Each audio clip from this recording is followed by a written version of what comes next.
Like at 10%? Mr. President, your actions have hurt small businesses. Drive-by media coverage of the Tea Parties yesterday. And on that vote, Lieberman says he will side with the Republicans, denying Americans an up or down vote on any health care plan that includes the public option, even though his home state has a public option, which covers about 10,000 of its citizens. That was introduced by its Republican governor. This is what's going on. Okay. The thing that's very, very dangerous is not questioning the side that you actually think that you're on. Word? Really? So you think you're on one side. So say I'm a Democrat and I say, you know, fucking Keith Olbermann, he's absolutely right. Yet the Olbermann show shows several and plenty of clips that allude to conservative, certainly conservative members of Congress, but in addition to that, these idiot talk show guys and radio show host guys who we don't need to name that start with a Beck and end with a fucking Limbaugh. Beck Limbaugh. He's like, my name's Beck Limbaugh, nigga. I'm conservative all the way. I'm a Tea Partier. Tea Partier. So tell me, Mr. Beck Limbaugh, what exactly is a Tea Partier? Well, what do you mean by that? Well, you know, you always refer to yourself as a Tea Partier, but my assumption would be is you're making some sort of historical analogy or historical reference. I guess we'll call it a reference. Well, you know, it's all about the Civil War. Civil War? Well, gee, wasn't the Tea Party during the Revolutionary War, Mr. Beck Limbaugh? Oh, well, yeah, I mean, if you're referring to that Tea Party, but, I mean, there's been plenty of Tea Parties throughout time. Well, Mr. Beck Limbaugh, where did we learn to drink tea? Who's bringing us the fucking tea? Oh, well, you know, the people who are bringing us the tea, I think the Japanese might have brought some tea over here, but, no, wasn't it the colonizing English that brought the whole tea thing to us here? Oh, well, yeah, well, that's what I mean by that. Oh, okay. Well, thank you, Mr. Beck Limbaugh. I do appreciate you clarifying, you know, what you've done. These are now the people that are the head of this particular party.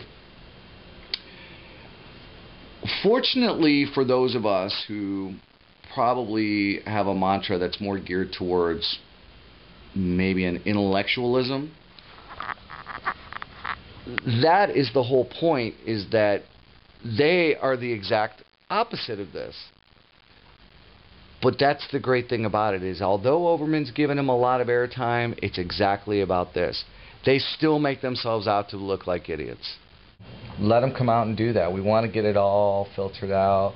We want the Jim DeMints to come out and, you know, parlay on the relatively, well, definitely homogenous crowd with the relatively bigoted fucking signature signs, you know, of Nazi Obama and fucking, you know, African lion shit, whatever they're fucking saying.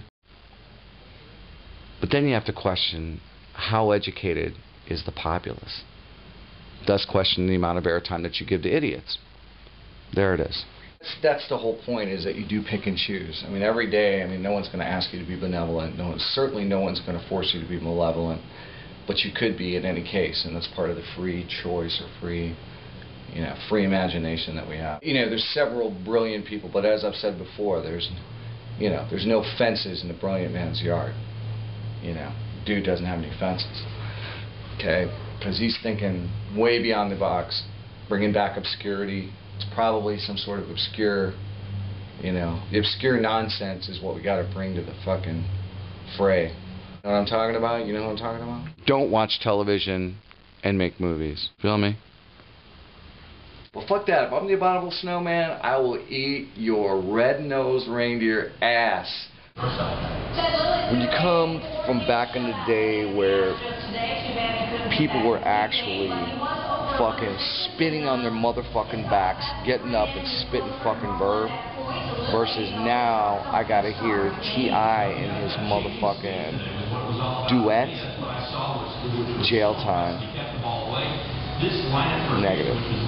It's not happening for me, it's not happening for you, it's not happening for anyone. And there's a hole in music on several levels. If you have a vision, you can't have everybody else's vision. You know, it has to be somewhat obscure. It has to be different to be groundbreaking. Because if you were just following in on everybody else's footsteps, then what are you doing? It's a travesty. So therefore, what do we got to do? Bring it. Because you know what? We can sheepishly walk through the fucking grass, you know, or we can look down to pick up mushrooms. I mean, no, I'm just kidding. But who's to say But I would you're... not stand under the fucking disposition or the fucking parasol that covers something known as diplomacy. I'm going to be diplomatic. It could be good, it could be bad. I could be worshipping something, I could be worshipping nothing. But getting into spirituality and what they believe, my assumption is if you adhere to a certain number of principles which are what I would consider benevolent, then great. If you don't, if I'm running around with you and you're kicking vagrants and, you know, eating a half a cheeseburger and handing the rest with spit in it to a fucking homeless person, well, fuck no, I'm not going to hang out with you. You got to make that singular choice, and you got to pull the sword out of the fucking scabbard and parry repost. Beep, beep. The question is, who are you?